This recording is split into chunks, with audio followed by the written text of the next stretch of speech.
Hi, hello, welcome to our channel VN Creativities.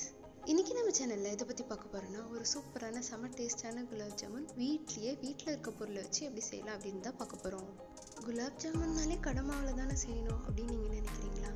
அதெல்லாம் தேவையே இல்லைங்க. கடைக்கு போவாம மாவு வாங்காம வீட்ல இருக்க பொருளை வச்சு ஈஸியா செஞ்சிடலாம். கடையில வாங்குற மாவை விட பாதி செலவு தாங்க ஆகும். இது எப்படி பண்ணுறதுன்னு பார்க்கறதுக்கு முன்னாடி இப்போதான் நீங்கள் நம்ம சேனலை ஃபஸ்ட் டைம் பார்க்குறீங்கன்னா மறக்காம சப்ஸ்கிரைப் பண்ணிடுங்க. கூட அந்த பெல் ஐக்கானை கிளிக் பண்ணிடுங்க. அப்போ தான் போகிற வீடியோஸோட நோட்டிஃபிகேஷன் உங்களுக்கு வரும்.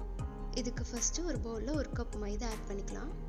இது கூடவே ஒரு pinch baking powder and 1 teaspoon baking soda எடுத்திருக்கேன்.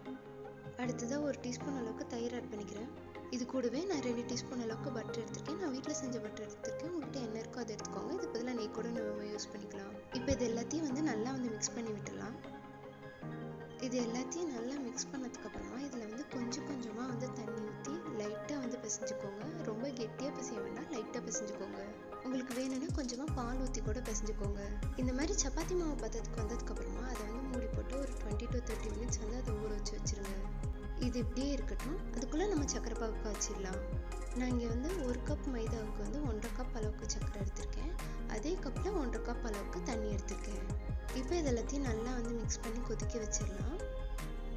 இது கூடவே ஒரு பிஞ்ச் அளவுக்கு ஏலக்காய் தூள் நான் வாசனைக்காக ஆட் பண்ணுறேன். இப்போ இதையும் சேர்த்து நம்ம நல்லா மிக்ஸ் பண்ணி விட்டுடலாம். இந்த சர்க்கரையெல்லாம் நல்லா கரைஞ்சி அது நல்லா கொதிச்சு வரணும். இது இப்படியே கொதிச்சுட்டு இருக்கட்டும். அதுக்குள்ளே நம்ம உருண்டைகள் பிடிக்க ஆரம்பிச்சிடலாம். இப்போ ஒரு 25 minutes ஆயிடுச்சு. இப்போ இந்த மாவு எடுத்து இதில் குட்டி குட்டி உருண்டைகளை நம்ம பிடிச்சு எடுத்துடலாம். உங்களுக்கு எந்த சைஸ்க்கு குலாப் ஜாமுன் வேணுமோ அந்த சைஸ்க்கு நீங்கள் எடுத்துக்கோங்க. எடுத்து அதை இந்த மாதிரி நல்லா உருட்டிக்கோங்க. நீங்கள் எந்த அளவுக்கு நல்லா உருட்டுறீங்களோ அந்த அளவுக்கு அது நல்லா உருண்டு வரும். ஸோ அதை நல்லா உருட்டி விட்டுக்கோங்க. அண்ட் ரொம்ப அழுத்த வேண்டாம்.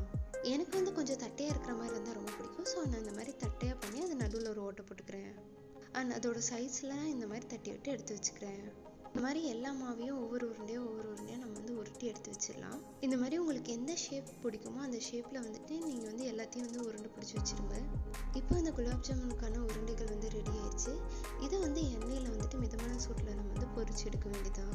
அதுக்குள்ளே நம்ம சக்கரைப்பாவை கரெக்டான பதத்துக்கு வந்துருச்சு. பாருங்கள், இந்த மாதிரி தேன் கன்சிஸ்டன்சியில் இருக்கணும். இதுதான் கரெக்டு. இப்போ ஸ்டவ் ஆஃப் பண்ணி இதை ஓரமாக வச்சிடலாம்.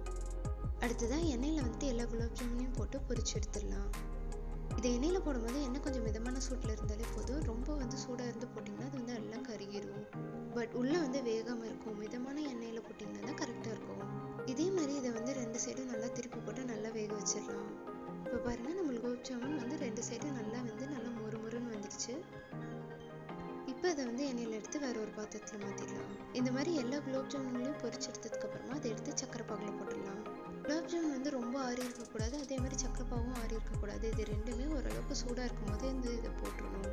இதை போட்டுட்டு அப்படியே விடாமல் இந்த மாதிரி லைட்டாக அமுக்கி விட்டுருங்க. அவ்வளோதாங்க, நம்ம குலாப் ஜாமுன் சூப்பராக ரெடி ஆயிடுச்சு. இனி இதை சர்வ் பண்ண வேண்டியதான்.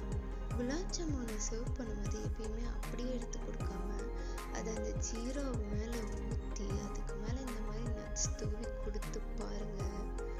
தேவாமிர்தமாக இருக்கும். இது செய்யறதுக்கும் அதிக டைம் தேவைப்படாதுங்க. ரொம்ப சட்டுன்னு சீக்கிரமாக செஞ்சிடலாம். தீபாவளிக்கு ஸ்வீட் செய்ய டைம் இல்லையா, பொருள் எதுவும் வாங்கிட்டு வர முடியலையா, அப்போ இதை செஞ்சு பாருங்கள். உங்கள் வீட்டில் இருக்கவங்கலாம் எந்த கடையில் நீ இதை வாங்கிட்டு வந்த அப்படின்னு கேட்பாங்க. இதோட டேஸ்ட் அந்த அளவுக்கு இருக்குங்க. இந்த வீடியோவை தீபாவளிக்கு ஸ்வீட் செய்யாமல் இருக்க உங்கள் ஃப்ரெண்ட்க்கு இதை ஷேர் பண்ணுங்கள். இதை மறக்காமல் செஞ்சு பார்த்து எப்படி இருந்ததுன்னு எனக்கு கமெண்ட்டில் சொல்லுங்கள். இந்த வீடியோ பிடிச்சிருந்தா லைக் பண்ணுங்கள், ஷேர் பண்ணுங்கள், கமெண்ட் பண்ணுங்கள். மறக்காமல் சப்ஸ்கிரைப் பண்ணிடுங்க. தேங்க்யூ ஃபார் வாட்சிங். Bye bye.